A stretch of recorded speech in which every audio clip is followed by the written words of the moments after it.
And we are live. Hello. Welcome to Usable Live. My name is Johan, And my name is Oliver. and today I think we're kind of going back to what we worked on before. Yesterday we touched on making like a PR validated or a code reviewer, an AI code reviewer using Usable, and Bit of a deep dive into the developer world. yeah, because they need some stuff as well.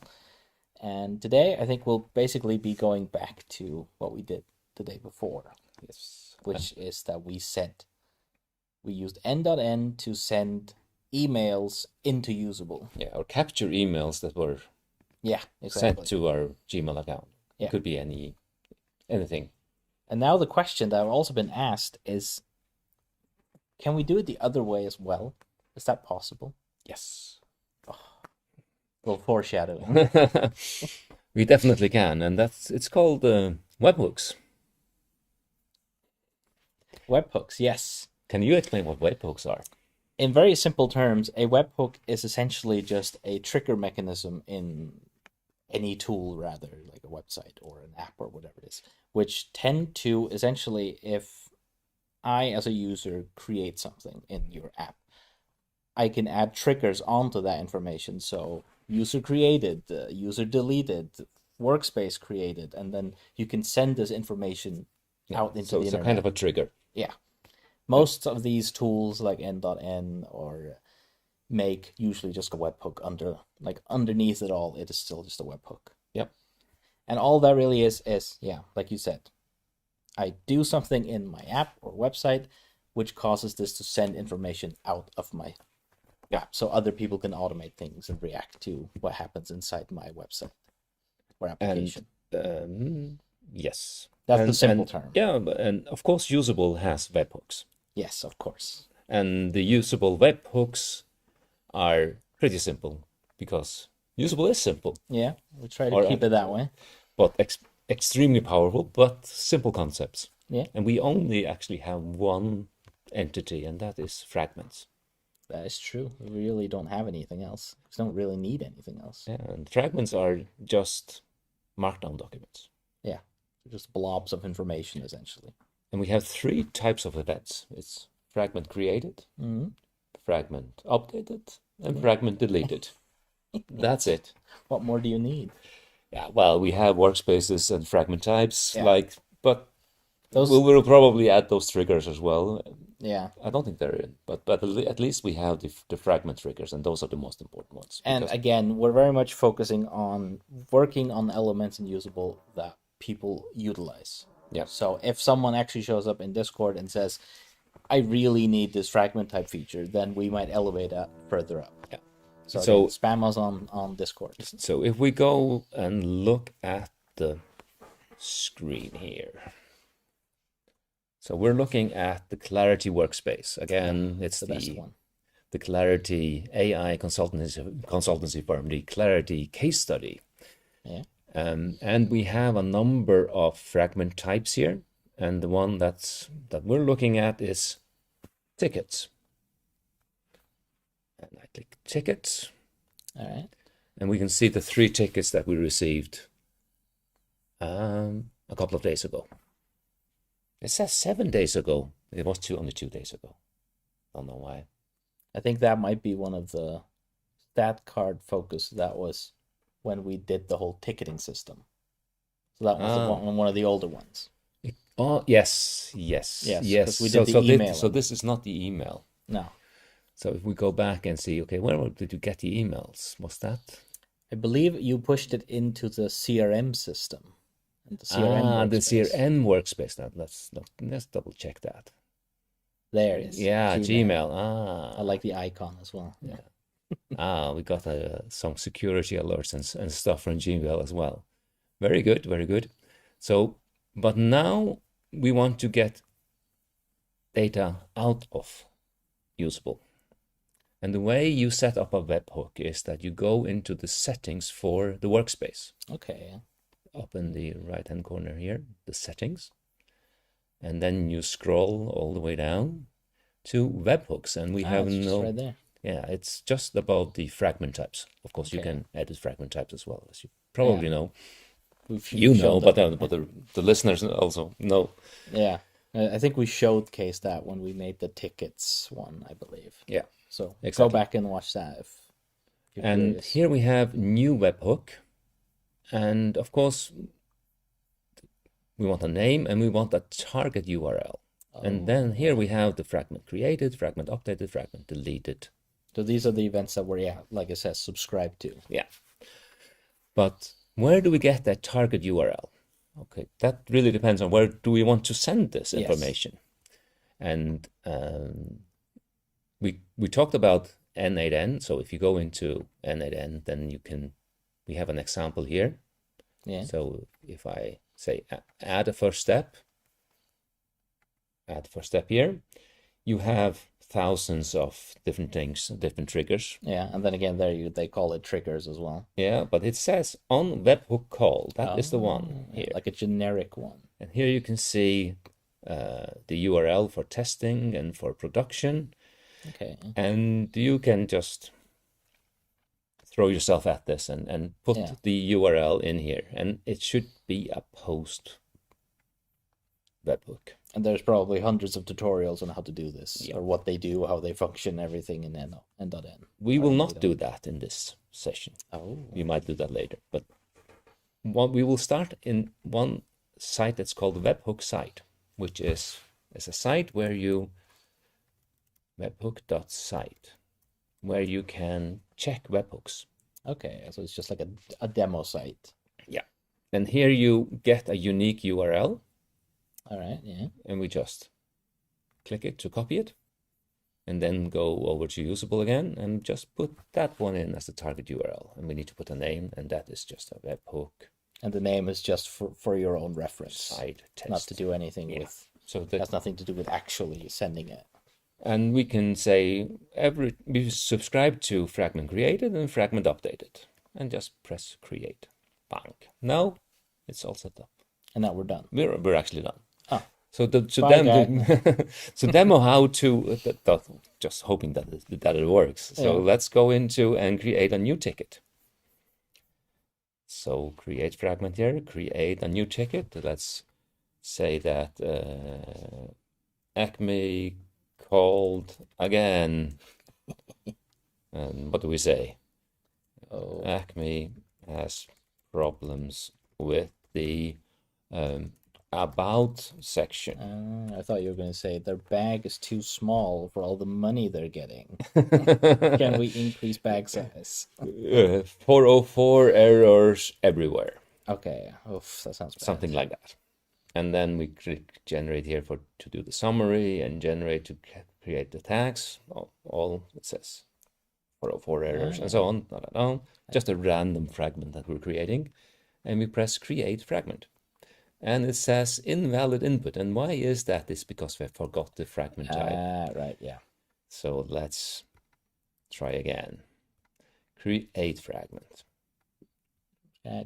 Fragment type. Look at that. Now it's nice and green. Me called again. I put the content in here and summary and the tags and everything and hope that it works this time. Summary generated successful creating. Bang! We got the new fragment in here. Okay. Then the big question is, what happened? Has it been received by Webhook site? Ta-da! It's there. Nice. Fragment created. Ding, ding, ding. Acme called again. Acme has problems with the about section. 404 errors everywhere. Well, it works. And we even made sure that timestamp here. It sends you all the content. Because a lot of webhooks have the tendencies of they send you the event of a user was created, and then you get a user ID, and that's basically if you even get that. Yeah. Sometimes you just get something happened. Yeah, exactly. You figure it out. So, in Usable, we provide you with everything, and you can process that. So you don't need to go do a callback or anything. Oh, that's really nice. Yeah, so you just need the one connection, and you're good. And I think we should take it one step further. Oh, so where are we going? I see the tab at the top. You can see the Flowcore tab here. So if you look at of course, Usable is built on Flowcore, and Flowcore is a versatile data infrastructure. And we have Oh, we have. created a simple, I have created under my user in Flowcore, a simple data core called Clarity Case Study. Yeah. So we're going to put stuff in here later in later sessions, but we Oh. created a Oh. fragment type, sorry, a flow type, Oh, look at all that. usable and fragment types. Now It's the a flow, wires get crossed. it's a flow type called usable 0, and it's called usable fragment 0, and there's no data in here yet. So this is a data core. So this is the flow core event storage and processing platform. Yeah. So how do you get data in here? Well, of course, via webhooks. Oh. And how do you do that? Well, you press the ingestion channel, and then you click Oh, look at that. We even have webhook, comments now. and Pretty close, Johan. I'm not sure what he's referring to, but it's probably something stupid that I said. and then we have the different data cores here, and we have the Clarity case study, and the flow type is usable 0, and the event type is usable fragment 0. Those are just flow core names. Yeah. And we have an API key that I'm going to reveal here. You never should. I'll delete it right after. By any means, if someone wants to send something in here while we're streaming, that's great. Yeah. It shows that that's a challenge for Good luck. So we now have the webhook here. It's a bit longer than the webhook.site webhook, but it's still a webhook. And we just copy it.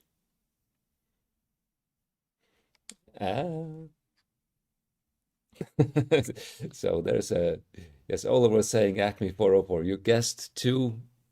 Oh yeah, I think the window is like cutting off, so you have to probably drag something. Oh, now we're curious. What's the signature saying? You guessed 2 small money bags, so pretty close. I struggle with that every day. Yeah. I wish.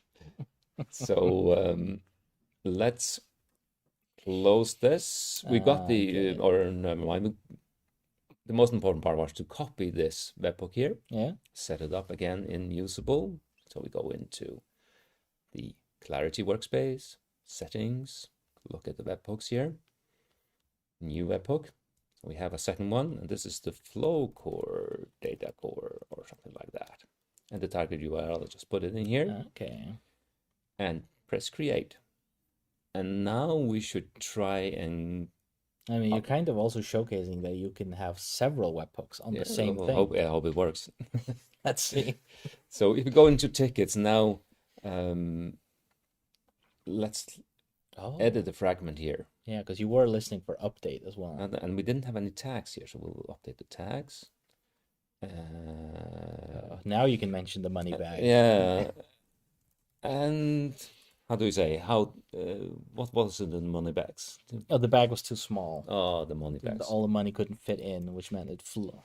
Almost too small. You can almost call it a Stack Overflow. And the money bags are too small. Yep. And then we save changes.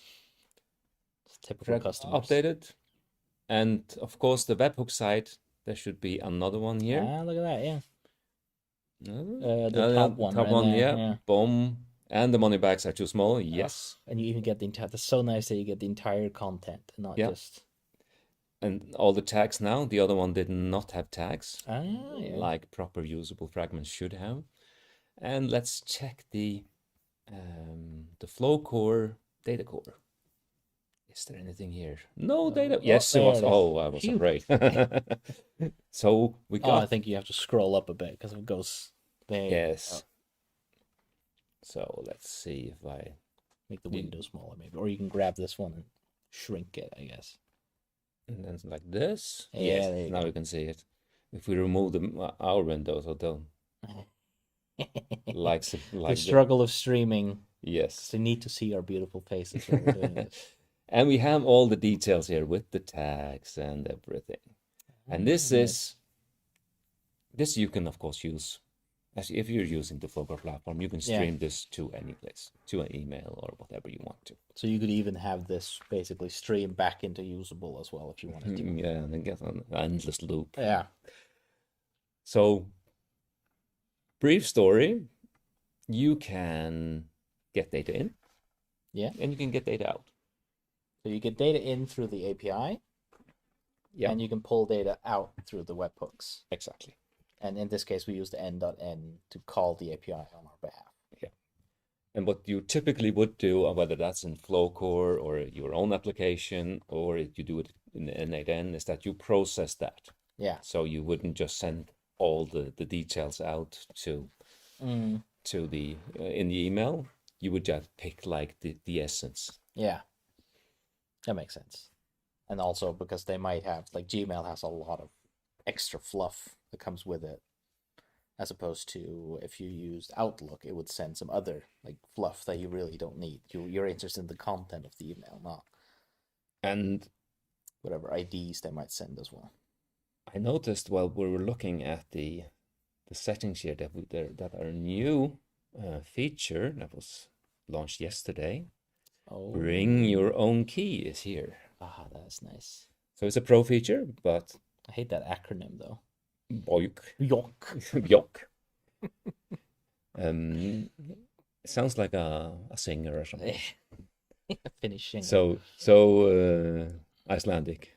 Yeah, Icelandic. Fine there. Use your own AI provider API keys for agentic search operations.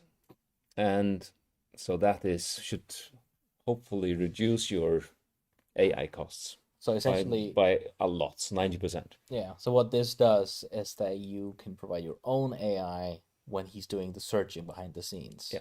Yeah.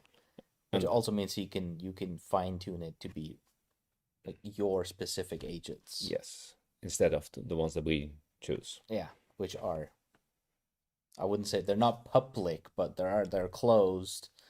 But again, they're not fine tuned to your specific enterprise so solution. we have a bit strict requirements on which AI clients or AI models we use for obvious reasons. Yeah, You could be a bit more lenient and get something that's true. better on other parameters if you like, or you get something that's even more strict than ours. Exactly, because ours are very much the whole thing of 0-day retention and all these things, so he doesn't remember anything, and we vet the models that we use before we apply them. And you might have gone through the exact same process yourself through months of vetting, and you probably want to use the models that are specific to your business. So that was a bit of a detour, but new feature, and you probably noticed we're now at version 106.1, 0.106.1. Yeah. So constantly iterating and improving. Constantly updates, yeah. And I mean, you can help out with bumping that patch number by joining our Discord and spamming us with feature requests and bugs that you might find. And at some point, we're going to show how we process those. Oh, yeah, that'd be fun. Both the bugs and the feature requests. And maybe we could win a live session, just resolve some of them. Yeah, that could be cool. It'd be really cool if then we'll keep track of the Discord. So if we have a lot of viewers, they might create a bunch of bugs that we have to fix. Yeah. And I guess that was it. We get data in with the API, and today we got data out with the webhooks. And exactly, you can do whatever you want with those triggers. Yes. From that point out. And with that knowledge, I think it's time to say that you should go and make something usable. Thank you for today.